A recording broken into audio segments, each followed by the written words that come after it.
ఇక జరగబోయే యుద్ధం చివరి యుద్ధం. నేను వెళ్ళి తీరాలి. అంకుల్, జరగబోయే యుద్ధంలో నాకు మీరిద్దరూ కావలసిన వాళ్ళే. అందుకని ఇద్దరి గురించి కలిపి వేడుకోవద్దు.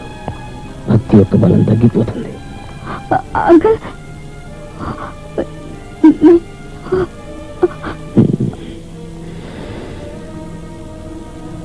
నువ్వు కట్టించుకునే తాళికి, పెట్టుకునే బొట్టుకు నా వల్ల ఏ హాని జరగదమ్మా.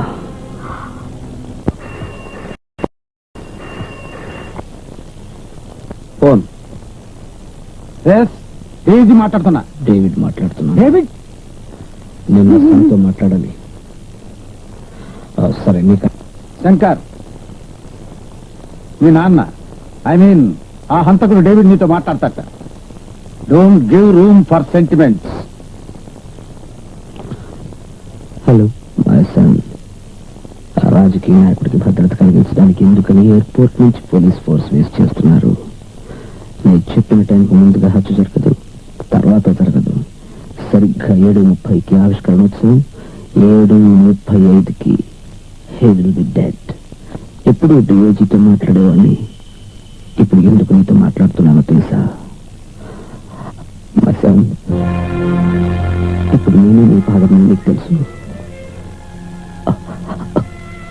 అందుకని నువ్వు వ్యతిరేకపడి నీ కర్తవ్యాన్ని విస్మరించు. Don't give room for sentiments. నాయకులు సూర్యప్రకాశం, నాయకులు సూర్యప్రకాశం, నాయకులు సూర్యప్రకాశం, నాయకులు సూర్యప్రకాశం, నాయకులు సూర్యప్రకాశం, నాయకులు సూర్యప్రకాశం. ఏదైనా క్యాసెట్ పెట్టవా? అలాగే సార్. రాజకీయ రంగంలో ఓటు విలువ చాలా ఎక్కువ. అది తెలుసుకున్నవాడే నిజమైన పౌరుడు. ఇదెందుకయ్యా? ఆర్థికంగా వెనుక ఇదంతా జనం వినడం కోసం. మనకేదైనా పెట్టు. నాబోటి నాయకుడిని ఎన్నుకున్నప్పుడే దేశానికి సరే, అభ్యుదయం సరే. వస్తుంది.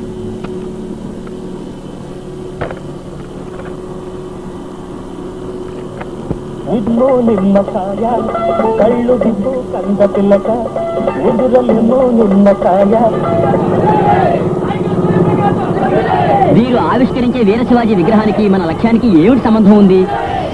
గట్టిగా మాట్లాడుకు.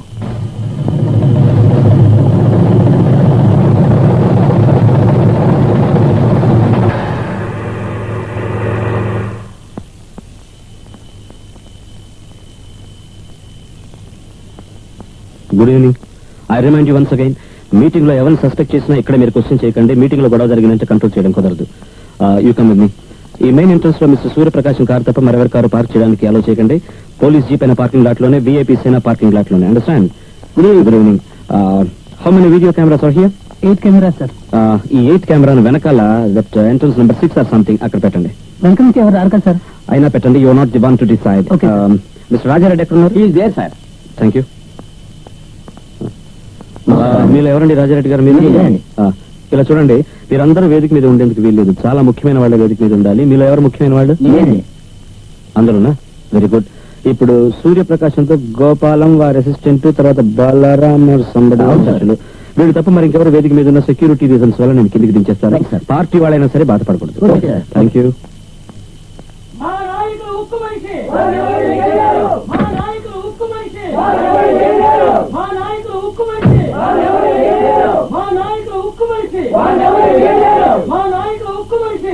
మిస్టర్ సూర్యప్రకాశం, ఆ హంతకుడు గురించి మీరేమనుకుంటున్నారు? ఒక మతిలేని వాడి గురించి నన్ను అడుగుతున్నారే.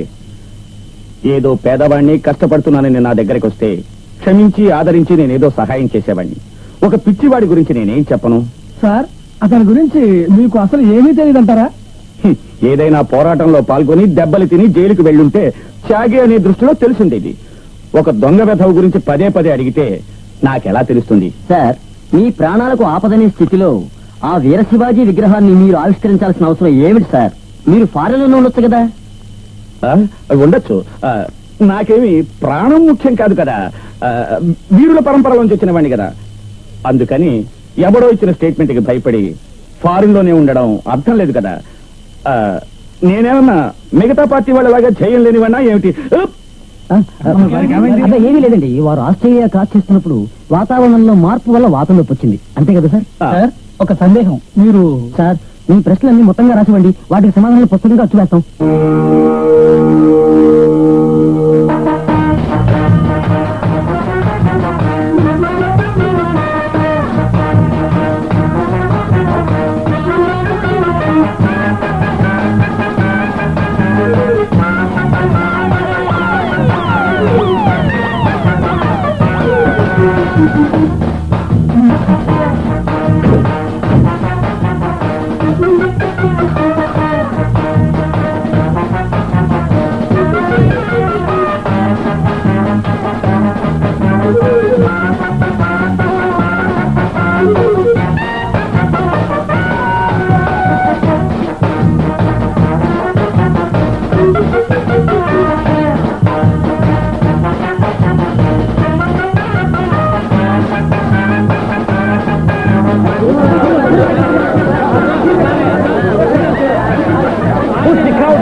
ఈ పక్కన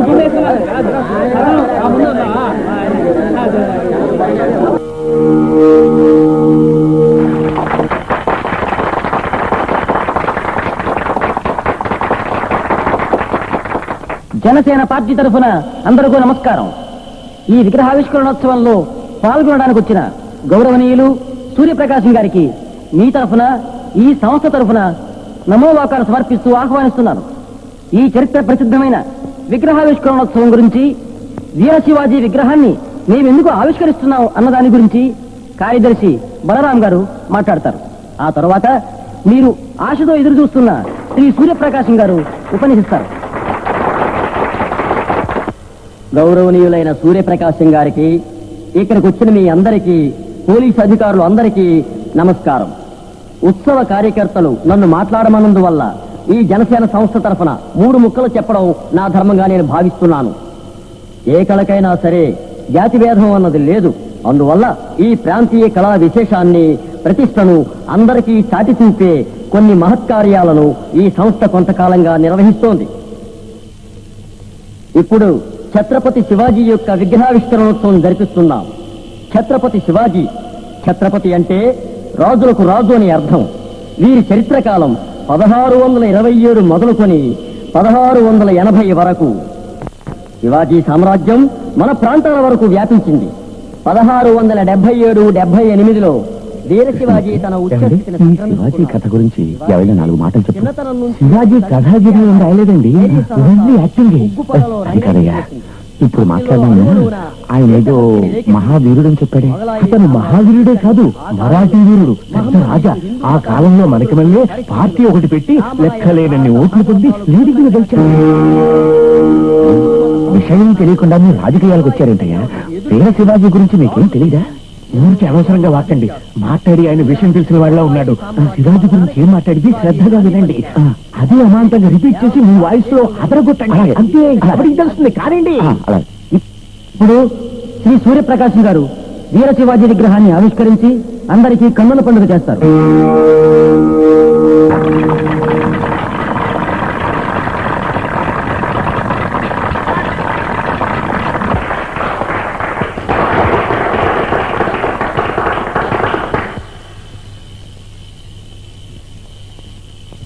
అందరికీ నా వినయపూర్వక వందనాలు.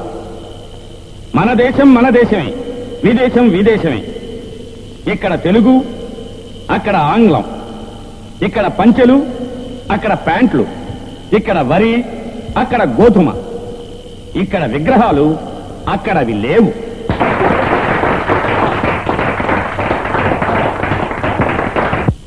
వాళ్ళు కొన్ని విగ్రహాలు చేశారు. ఎంత విజ్ఞానం వృద్ధి పొందినా కూడా మన స్థాయికి వాళ్ళు పెరగనే లేదనే నేను చెప్తున్నా. ఒక దేశంలో ఆనకట్ట కట్టారు. ఆనకట్ట అంటే ఏమిటి? డ్యామ్. డ్యామ్ అంటే ఏమిటి? ఆనకట్ట. నేను వాళ్ళతో చెప్పాను, ఇక్కడ ఏదైనా ఓ విగ్రహం పెట్టండి, చాలా స్థలం ఉంది అని. విగ్రహం అంటే ఏమిటి? మనం ఇక్కడ వీర శివాజీని ప్రతిష్ఠిస్తున్నామే, అదే విగ్రహం. ఒక రాతిని ఉలితో చెక్కి ఆ మహావీరులు తీర్చిదిద్దారు. అతను శ్రీశైలం వరకు వచ్చి వెళ్లారని చెప్పారు. శ్రీశైలం కోవెల దర్శించి వెళ్లాలని వారి ఉద్దేశం. అంటే వారు అక్కడికి దండెత్తి వచ్చారనేగా దాని అంతరార్థం.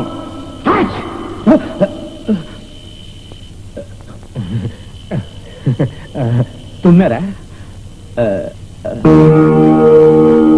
కనుక వీర శివాజీ అనే పేరులో వీర అనే మాట ఉన్నందువల్ల వీర శివాజీకి వీర శివాజీ అని పేరొచ్చింది. వారు గ్రామర్ చదవలేదు, రామాయణం చదివారు. అది చదివినందువల్ల హనుమంతుని దర్శించుకోవాలని అమలాపురం దాకా వచ్చారు. నిజం చెప్పాలంటే వారికి కోనసీమలోనే ఒక విగ్రహం పెట్టచ్చు. అక్కడ ఖాళీ స్థలం చాలా ఉంది. వారు 53వ సంవత్సరంలో ధనుర్వాతం వచ్చి చనిపోయారని చెప్పారు. సరైన మందులు లేని ఆ కాలంలో కూడా వారు అంతకాలం జీవించారంటే రాయిలాగా వారిదెంత ఆరోగ్యమైన దేహమో చెప్పండి. అందుకే వారి దేహాన్ని రాతి విగ్రహంగా మనం చూస్తున్నాం. వీర శివాజీ మాటలోనే ఒక బలం ఉట్టి పడుతున్నది. మనకు వారిలాంటి బలము వీరము రావాలి. చిన్న వయసులోనే పాలు తాగేటప్పుడే శివాజీ చరిత్ర గురించి ఉగ్గుబాలతో కలిపించింది నా తల్లి. నా తల్లిగారే ఆ వీర శివాజీ చరిత్రను నాకు చెప్పకుండా ఉండి ఉంటే తలుచుకుంటేనే నా గుండె పగిలిపోతుంది. నాకు ఆ వీర శివాజీ గురించి తెలియకుండా పోయి ప్రేమ, స్నేహం, బంధం అన్ని కలిసి ధైర్య న్యాయ ధర్మాలకు ప్రతిబింబం శివాజీ. ఇక్కడే మీకు ఒక పరమసత్యం చెప్తున్నాను. ఒక తల్లి లేనిదే శివాజీ పుట్టి ఉండే అవకాశమే ఉండేది కాదు కదా.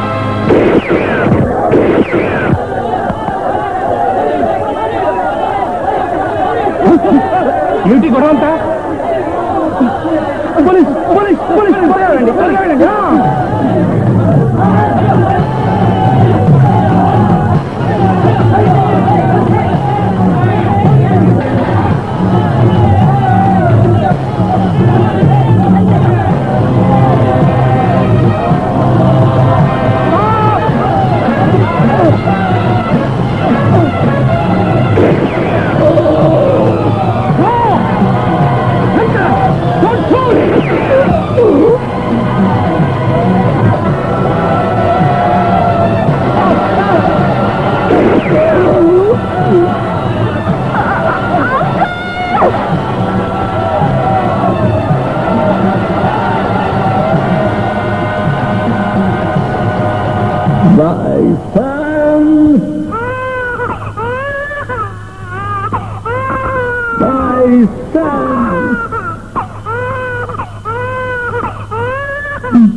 ఏంటివన్నీ మౌనవ్రతమా?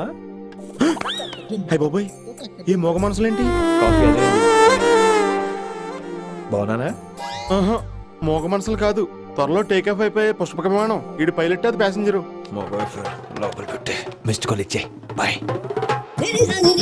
చారు, ఏం చూస్తున్నావురా? విన్నీ జాకెట్ లో ఏదో ఉంది, చూద్దామంటే కనబట్లా.